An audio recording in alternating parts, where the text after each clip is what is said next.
స్వగ్రామమైన కల్లితండాలో అంత్యక్రియలకు ఏర్పాట్లు చేశారు. అంత్యక్రియలకు నారా లోకేష్ తో పాటు ఇతర మంత్రులు, అధికారులు ప్రభుత్వం తరపున హాజరు కానున్నారు. దీనికి సంబంధించిన మరిన్ని వివరాలని మా ప్రతినిధి యోగానంద్ అందిస్తారు. ప్రస్తుతం విషయాలు అలుముకుని ఉన్నాయి. పెద్ద ఎత్తున గ్రామస్తులు ఇతర బంధువులంతా కూడా చూసేందుకు వస్తున్నారు. భారీ ఎత్తున నాయకులు కూడా ప్రత్యేకంగా హాజరు అవకాశం ఉండటంతో భారీ బందోబస్తు కల్పిస్తున్నారు. ప్రస్తుతం ఈ గురించి మనతో మాట్లాడేందుకు పెనుగొండ డీఎస్పీ నరసింహ ఉన్నారు. సార్, ఏం చెప్తారు? బందోబస్తు కార్యక్రమం ఎలా సాగుతున్నాయి సార్?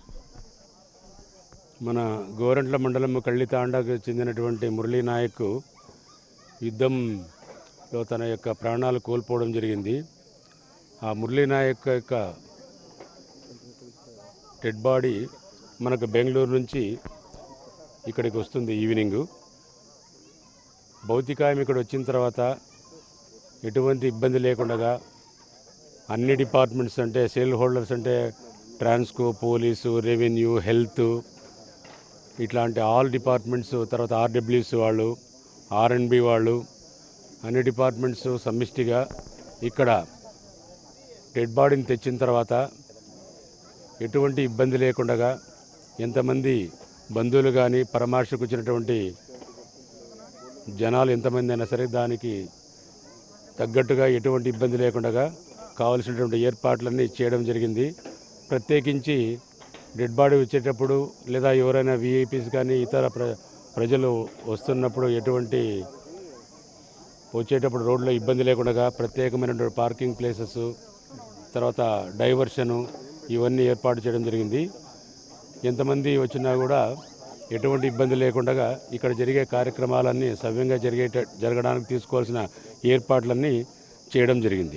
అందాజుగా 5 o'clock రావచ్చని అక్కడ నుంచి గుమ్మయ్యగారిపల్లి క్రాస్ నుంచి ఇక్కడికి ఊరేగింపుగా వస్తుంది. ఏర్పాట్లు పూర్తి అయిపోయాయి సార్? సంబంధించిన ఏర్పాట్లు అయిపోయినాయి. చూస్తున్నాం భారీ ఎత్తునంతా కూడా ఏర్పాట్లు పూర్తి చేస్తున్నారు. చూస్తున్నాం అయితే టెంట్లు ఇబ్బంది లేకుండా జనం వచ్చినప్పుడు ఇబ్బంది లేకుండా టెంట్లు వీఐపీ వచ్చినా కూడా ఎటువంటి ఇబ్బందులు లేకుండా కూడా పెద్ద ఎత్తున బందోబస్తు కార్యక్రమాలు కూడా నిర్వహిస్తున్నారు.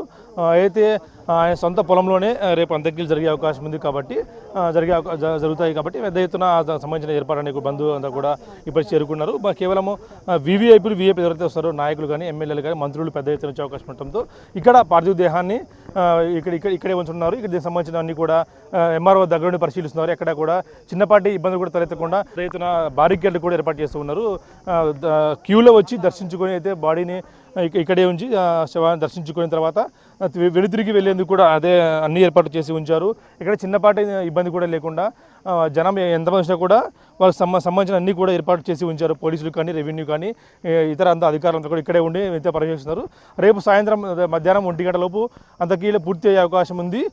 అంతవరకు కూడా ఎటువంటి ఇబ్బందులు లేకుండా కూడా పెద్ద ఎత్తున వీఐపీ మంత్రులు నారా లోకేష్ కూడా వస్తున్న సమాచారం ఉంది కాబట్టి ఎవరికి ఇబ్బందులు లేకుండా కూడా అన్ని తగు జాగ్రత్త చర్యలు కూడా తీసుకుంటూ ఉన్నారు.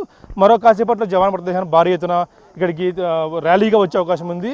ఏదైతే ఆపరేషన్ సింధూర్లో ప్రాణాలు కోల్పోయాడో చూస్తూ ఉన్నాం. Agniveer M Murali Naik final tribute to serving Indian army soldier అని చెప్పి కూడా ఒక ఫ్లెక్సీ కూడా ఏర్పాటు చేసి ఉంచారు. బంధువులు, స్నేహితులు, మిగతా అధికారులు, అనధికారులు పెద్ద చేస్తున్నారు. ఇప్పటికే తల్లిదండ్రులు ఓదార్చేందుకు ఇంటికి క్యూ కడుతున్నారు కాబట్టి ఇటువంటి చిన్న జాగ్రత్త కూడా ఏర్పాట్లు నిర్లక్ష్యం వహించకుండా అన్ని ఏర్పాట్లు పూర్తి చేస్తున్నాడు.